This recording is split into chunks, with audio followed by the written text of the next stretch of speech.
Good evening, everyone, and welcome to the session. So that net is now over.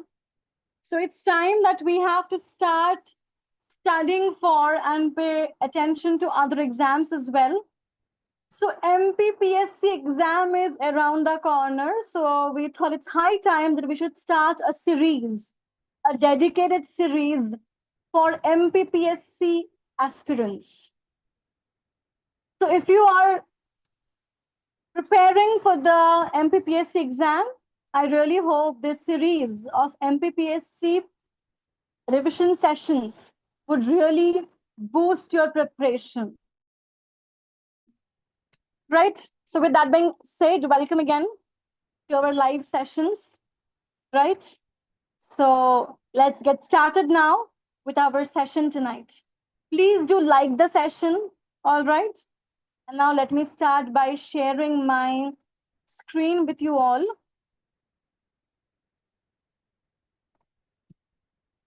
Right. I believe all of you can see my screen. Yes, it's visible. So welcome again to MPPSC revision session 1. It's our very first revision session, okay, for MPPSC exam. Okay. So you all ready for the questions? Yes? Right. Let's get started then. So here's the first question for tonight. In the opening lines of the general prologue, obviously prologue to the Canterbury Tales, Chaucer dates the pilgrimage using astronomical references. Which specific constellation is the young sun passing through as mentioned or as alluded to in the prologue to the Canterbury Tales? Is it Aries, Taurus, Gemini, or Cancer? I will give you a good amount of time. So read the question carefully and then answer, please.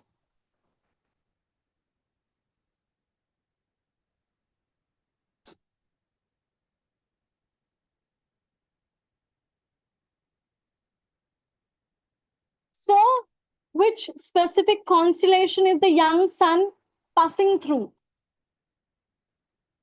It is Aries. Aries. Chaucer's opening to the Canterbury Tales utilizes the medieval science of astronomical chronology, specifically using the movement of the sun through the zodiac to pinpoint the exact time of year and day, adding a cosmic layer to the pilgrim's physical journey.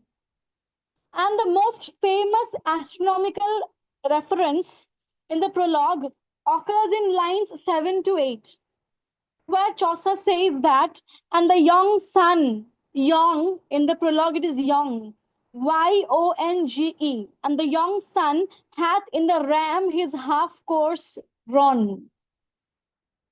So here the ram, it refers to Aries, the zodiac sign for mid-March to mid-April. Here the ram, it refers to the sign of Aries. Aries. All right? Clear? So it's a very nice textual question, I would say, from the prologue to the Canterbury Tales. Because this text is there in your syllabus, and the examiners would really expect you to go through the prologue really well. So if you haven't gone through the prologue as of yet, I would recommend please do at least once. Right? Okay. Next question. What is the specific name of the Reeves horse? The slender and dapple gray stallion. Is it Ronson, Scott, Bode, or Bucephalus? What is the name of the horse of the Reeve, as mentioned in Chaucer's prologue to the Canterbury Tales? There is no need to hurry too much. Take your time, read the question again, then answer.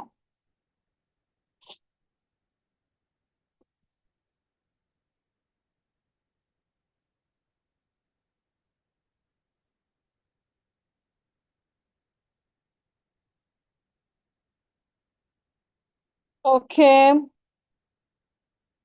correct. Many of you have said the answer correctly. It is Scott. In the general prologue to Chaucer's The Canterbury Tales, the reeve, whose name is Oswald, rides a fine dapple grey horse called Scott. Called Scott. The horse is described as a lean and sturdy stot, that is a common or horse or stallion cob, and the reeve rides it at the very back of the group's procession. So the reeve was riding his horse Scott at the very back of the group's procession. Okay, so now will you remember the name of the reeve's horse? It is Scott. The name of the reeve was Oswald, and the name of his horse was Scott. A slender dapple grey stallion it was.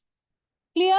So here's the first two questions from Chaucer's Prologue to Canterbury Tales. With that, it's a reminder for you all that please look up the Prologue to Canterbury Tales by Chaucer.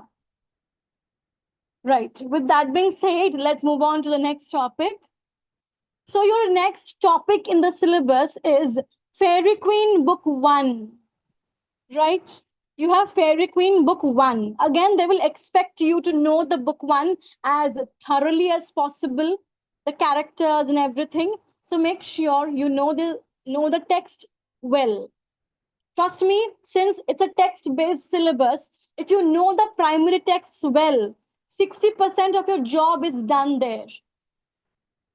All right, so don't ignore this. Please make sure you know the primary texts well. Now let's come back to the question from Fairy Queen Book 1 of Spenser. In Canto 1 of Book 1, the monster Error vomits books and papers containing deformed monsters. What do these textual vomits represent here? Tell me. The anti-Reformation Catholic pamphlets and polemics, the pagan mythologies, the errors of the scholastic philosophers, the early modern travelogues of the New World. What is it?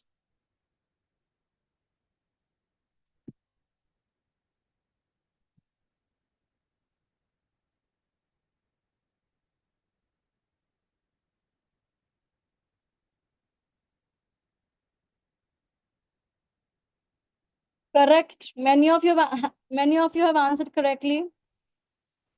It is option 1, the anti-Reformation Catholic pamphlets and polemics. Right? In Edmund Spenser's The Fairy Queen, the monster Error in Book 1, Canto 1, vomits a disgusting mixture of books, papers, frogs, and toads. And this vomit serves as a major piece of Protestant allegory. It represents false teachings, heretical texts, and the propaganda distributed by the Roman Catholic Church against Queen Elizabeth and the Anglican Church. Spenser used this to show how quickly Catholic influence was corrupting religious truth. Okay, so through this imagery of this monster Error, vomiting books and papers and all, through this imagery, Spenser wanted to show how quickly Catholic influence was corrupting the religious truth. All right, clear? Very good. Next question from Spenser's Fairy Queen Book 1. Who directed the Red Cross Knight and Una to the cave of the monster Error?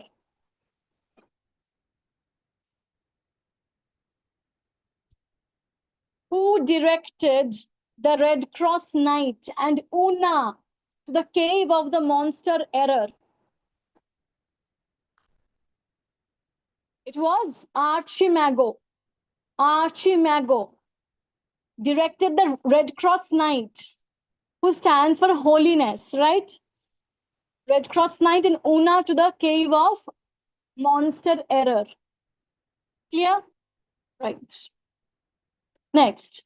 Which sequence accurately reflects the chronological publication of the three distinct textual versions of Piers Plowman by modern scholars? Right? You all know about William Langland's Piers Plowman. It's a dream allegory. So, which sequence here accurately reflects the chronological publication of the three distinct textual versions of Piers Plowman by modern scholars? Look at the options carefully and then answer.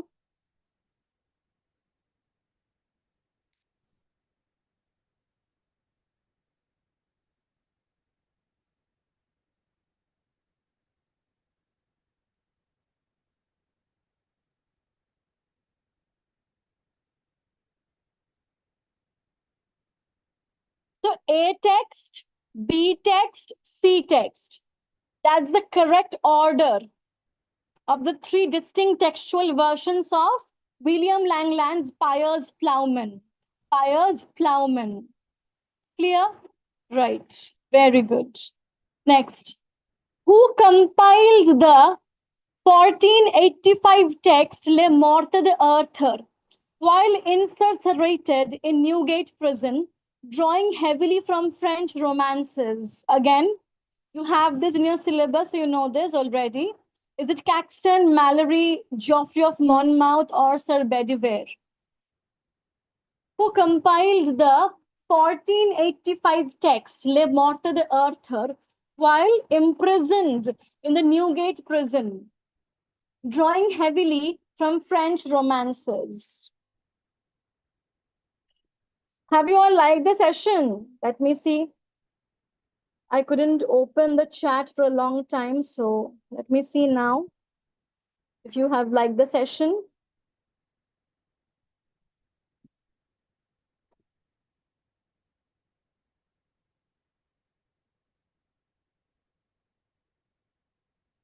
Only 5 likes. Why? It is Sir Thomas Mallory. The Sir Thomas Mallory compiled the 1485 text Les Mortes d'Arthur while imprisoned in the Newgate prison, drawing heavily from French romances. Okay, right. Next. In Les Mortes d'Arthur, which French compilation of romances serves as Sir Thomas Mallory's primary narrative source and framework for the major tales? So which work here, which French compilation of sources serves as Mallory's primary narrative source?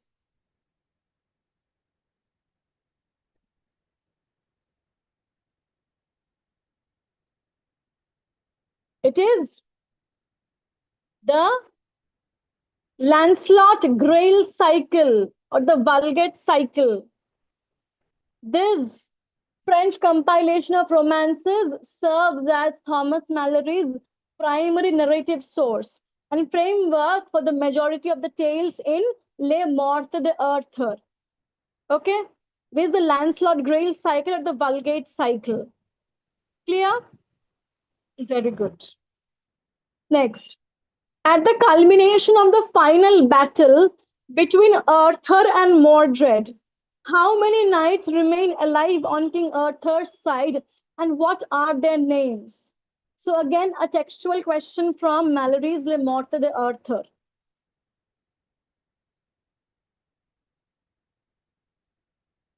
How many knights remain alive on King Arthur's side and what are their names?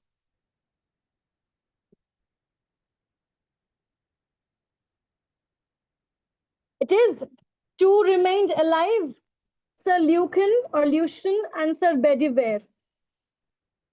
2 remained alive, Sir Lucan and Sir Bedivere.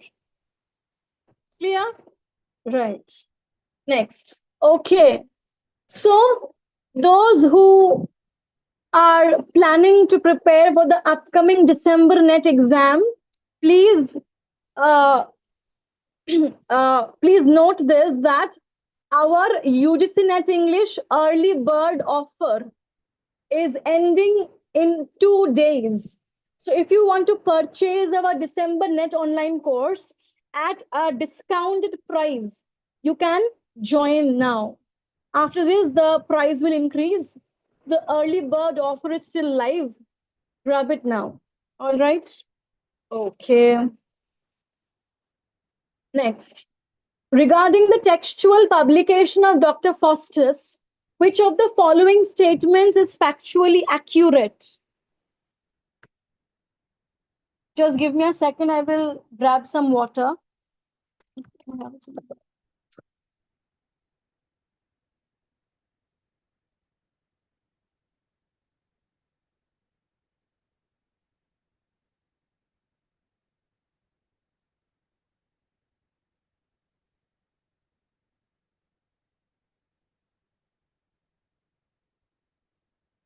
So tell me, which statement here is factually accurate about the textual publication of Marlowe's Dr. Faustus? What happened? You guys don't know this? Okay, let's look at the answer. The A text, which came out in 1604, is significantly shorter, while the B text, which came out in 1616, is longer and contains anti-Catholic additions likely mandated by the 1606 Act of Abuses. So option C is correct. This is the difference between the two versions of Marlowe's Dr. Faustus. Clear? Great. Next. Whom does Faustus conjure to satisfy his desire for matchless beauty, prompting the famous line, "Was this the face that launched 1,000 ships?" It's a net PYQ, you all know this.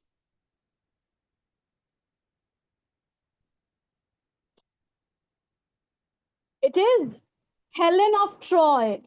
Helen of Troy was conjured to satisfy the desires of Faustus for matchless beauty, prompting the famous line, "Was this the face that launched 1,000 ships?" Helen of Troy, correct. Next. Which classical medical doctrine serves as the structural basis for the humors in Ben Jonson's comedic theory? We all know that Ben Jonson practiced comedy of humors, and his very important play, Every Man in His Humor, is there in your syllabus, right? So I hope you already know this, that which classical medical doctrine serves as the structural basis for the humors in Ben Jonson's comedic theory?